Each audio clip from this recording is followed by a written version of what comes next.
hasreti biçilmez bile. Baş eğip ruhunuzun karşısında bir nedir hiç etiram size yanır ile. Eşiter gelmesini yanı düşmez. Kökümüzdür ki bizim bilmen sensin.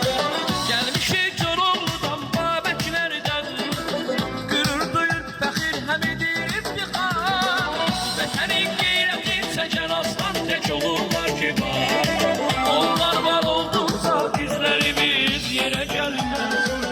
Yaşasın Azərbaycan kəlməsini edib şular. Deyir heç qalxan bayraq göylərdən irə erilməz. Vətənin qeyrətin çəkən aslan tək olurlar ki var. Onlar var olduqca dizlərimiz yerə gəlməz. Yaşasın Azərbaycan kəlməsini edib şular. Deyir heç qalxan bayraq göylərdən irə erilməz.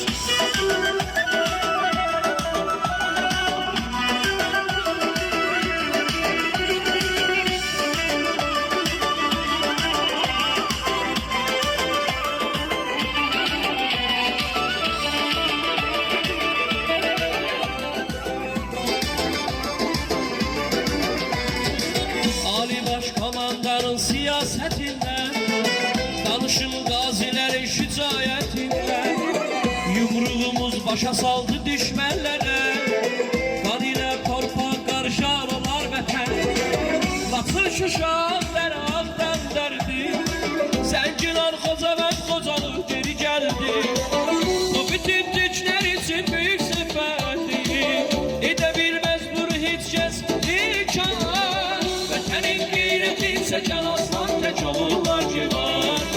Onlar var olduqca dizlərimiz yerə gəlməz. Yaşasın Azərbaycan kəlməsini edib şular.